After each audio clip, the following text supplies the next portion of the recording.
আপনার কথা আমি কখনোই ভুলবো না। হ্যাঁ ফেন্সি ভাবি, আপনাকে বলছি। আমি যখন ঢাকাতে থাকতাম তখন পাশের ফ্ল্যাটের এক ভাবি আমাকে একবার কচু শাক রান্না করে খাইয়েছিলেন। তো সেই কথাটা আমি কখনোই ভুলবো না। হ্যালো এভরিওয়ান, আসসালামু আলাইকুম, কেমন আছেন আপনারা? তো ওই ভাবির মতো আজকে ট্রাই করব। আর এই কচু শাক মানে কচু গাছগুলো আমাদের উঠানের পাশেই, সো বাহিরে যেতে হচ্ছে না। এটাই হচ্ছে গ্রামের অন্যতম একটা মজা। তো আমি এখান থেকে টুকটাক করে কিছু কিছু শাক কেটে নিছিলাম। আর এই দেখেন এই ডালটা একটু ডিস্টার্ব করছিল, তা ওকে কেটেই দিলাম। তো এখান থেকে আমি মূলত কিছু কিছু বেশি করে নিব না, অল্প করে কচু শাক উঠিয়ে নেব। দেখেন আমার উঠানো হয়ে গেছে, অল্পই করে নিয়েছি, জানি না তার মতো হবে কিনা, অবশ্য একজনের মতো হয় না, তারপরেও ট্রাই করব।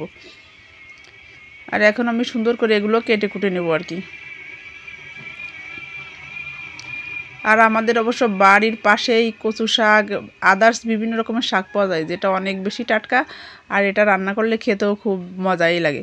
তো অবশ্য আমি সেই শহরের থেকে এই গ্রামের পরিবেশে এসে মোটামুটি মানিয়ে নিয়েছি, আর এখন ভালোই লাগে। মনে হয় যে শহরের জীবনটা শৌখিন, বাট গ্রামের জীবনটা অনেক আনন্দের।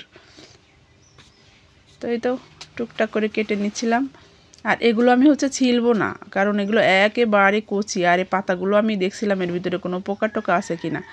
এই গাছগুলো একেবারে কচি টাটকা সুন্দর, মানে দেখতে খুব ভালো লাগছিল। দেখেন, আপনারাও বুঝতে পারবেন দেখলে।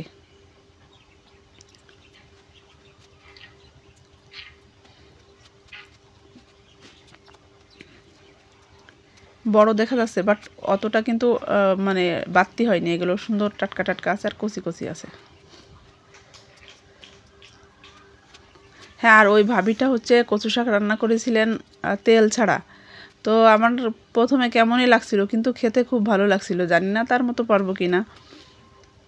আমিও আজকে তেল ছাড়া ট্রাই করব, বাট আমার বাবা মাকে ওকে বলবো না, কারণ ওনারা যদি জানেন বলবে এটা খাওয়া যাবে না, কিন্তু খেতে খুবই মজা লাগবে।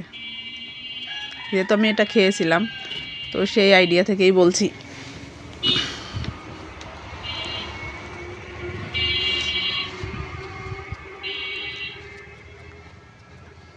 আজকে দুপুরের মেনুতে আছে ফুলকপি মাছ দিয়ে রান্না করা, আর হচ্ছে এই কচু শাকটা রান্না করব আর কি।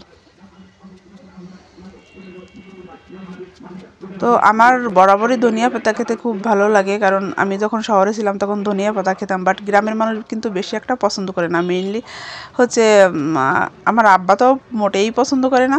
এই দেখেন আমার সেই কচু শাকটা রান্না করা, এর উপর আমি কিছু শুকনা মরিচ ভেজে গুঁড়া করে দিয়েছি ফ্লেভার আসার জন্য। আর এটা হচ্ছে আমাদের তরকারি, ফুলকপি মাছ আলু দিয়ে ধনিয়া পাতা রান্না করা।